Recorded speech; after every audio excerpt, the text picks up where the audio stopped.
3월 28일 금요일 기도를 돕는 그 사랑 매일 묵상 오늘은 시편 105편 26절에서 36절입니다.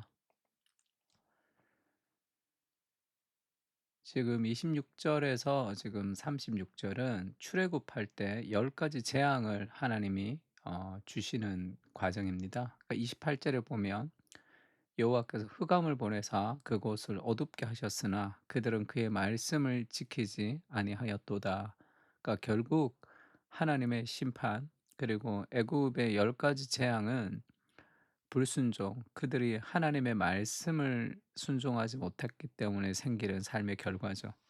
근데 이걸 어떻게 생각을 해야 되냐면 하나님의 말씀을 지키지 못했기 때문에 하나님께서 벌을 주셨다. 뭐 그것도 맞는 말이지만 하나님의 말씀을 지키지 않는 삶의 자연스러운 결과가 어둠과 절망과 우울과 실패와 그런 낙심과 그런 그 결과를 가지는 거죠. 그러니까 그 꽃을 심고 물을 주고 거름을 주고 햇빛을 잘 받으면 잘 자라지만 그렇지 않으면 시들어 버리는 것이 정상이겠죠. 그러니까 하나님의 말씀과 멀어지고 하나님 말씀을 순종하지 않을 때 삶은 반드시 이런 결과를 가지고 오게 된다. 지금 그렇게 이해하는 것이 훨씬 더 좋습니다.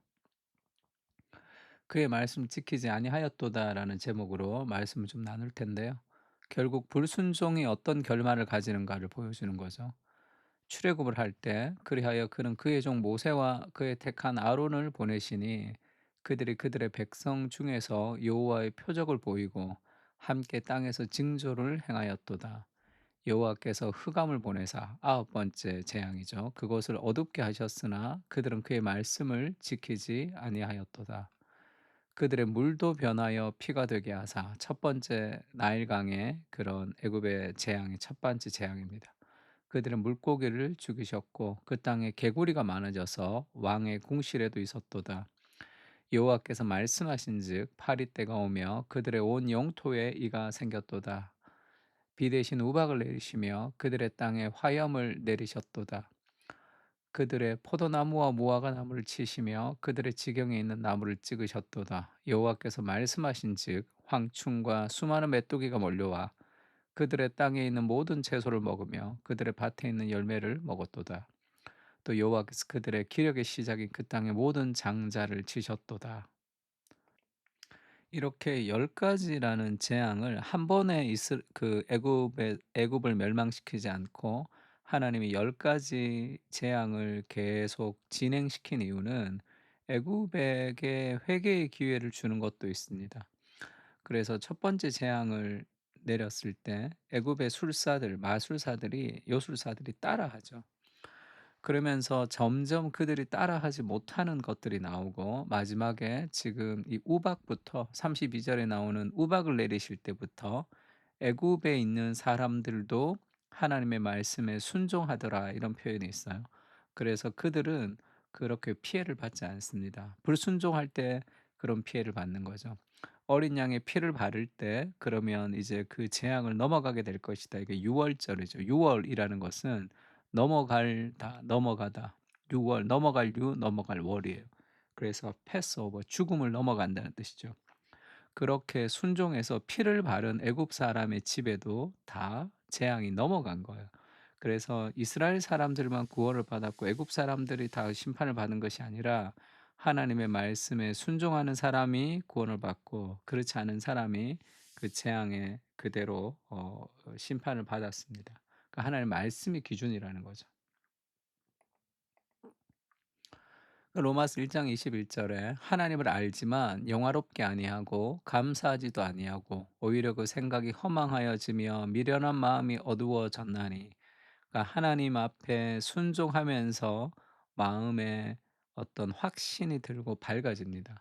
그러나 순종하지 않을 때 삶은 점점 어두워지는 거예요. 죄라는 것은 방사선을 쬐는 것 같아서 처음에는 아무런 느낌이 없습니다. 그러나 그것이 점점 점점 쬐다 보는 어느 순간에 확 병드는 거죠. 어느 순간에 확 무너지는 겁니다. 그들의 총명이 어두워지고 에베소 4장 18 절이죠. 그들 가운데 있는 무지함과 그들의 마음이 굳어짐으로 말미암아 하나님의 생명에서 떠나 있도다. 하나님의 생명에서 떠나 있을 때 무지와 마음의 굳어짐이 발생이 된단 말이에요. 말씀에 순종할 때 삶이 더 총명해집니다. 사도행전에도 그렇게 얘기하죠. 어떤 사람은 마음이 굳어 순종하지 않고 하나님의 말씀에 순종하지 않을 때 그것을 마음이 굳었다 이렇게 얘기합니다. 그러니까 하나님을 떠나서 살아가는 삶은 어두워질 수밖에 없고요. 하나님 앞에 우리가 늘 말씀을 읽고 묵상하면서 살아갈 때 우리의 사고와 우리의 생각은 밝아질 수밖에 없습니다. 요한복음 7장 17 절에는 사람이 하나님의 뜻을 행하려 하면 하나님의 말씀에 순종하려고 하면 이 교훈이 하나님께로부터 왔는지 내가 스스로 말함인지를 알게 될 것이다. 총명이 생길 것이다.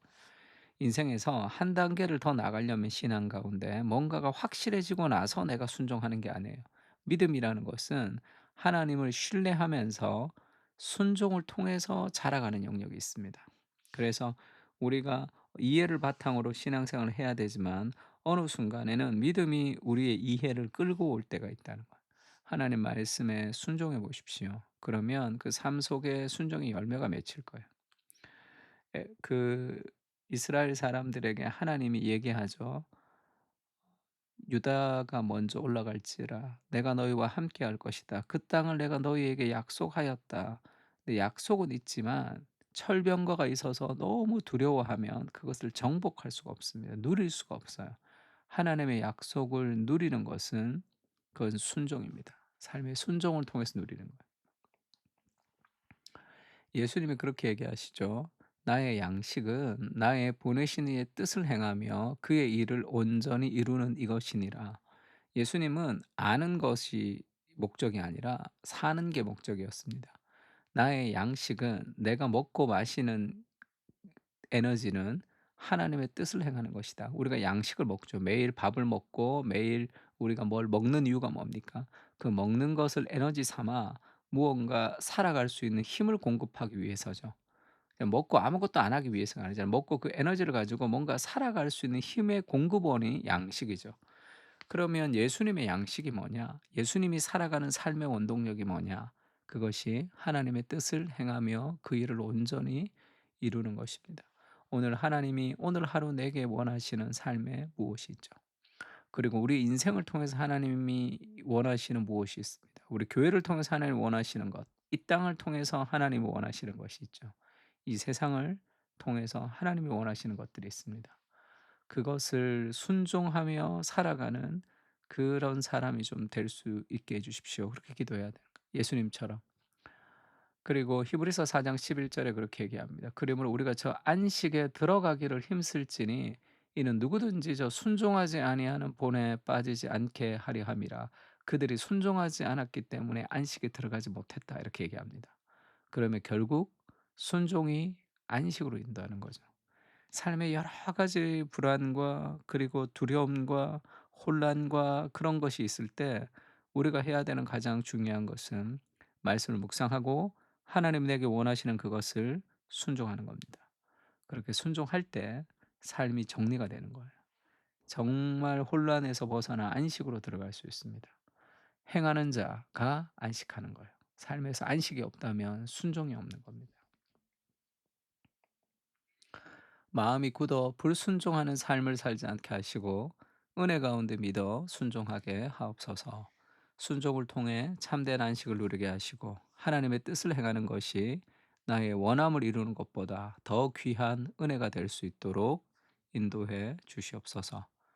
불순종 가운데 역사하는 영을 거부하며 마음을 다해 순종하며 주님을 위해 희생할 수 있도록 은혜를 부어 주시옵소서. 아멘. 바울이 믿음으로 순종에 이르게 한다 그렇게 이야기하죠. 하나님의 은혜가 우리를 순종하게 하고 그 순종은 더 큰 은혜를 불러오고 더 확실한 삶의 안식과 총명을 우리에게 가져다 줍니다. 주님, 오늘 하루를 우리에게 말씀해 주십시오. 하나님이 원하시는 그것을 순종하며 살게 해 주십시오. 그렇게 기도했으면 좋겠습니다. 다 같이 기도하겠습니다.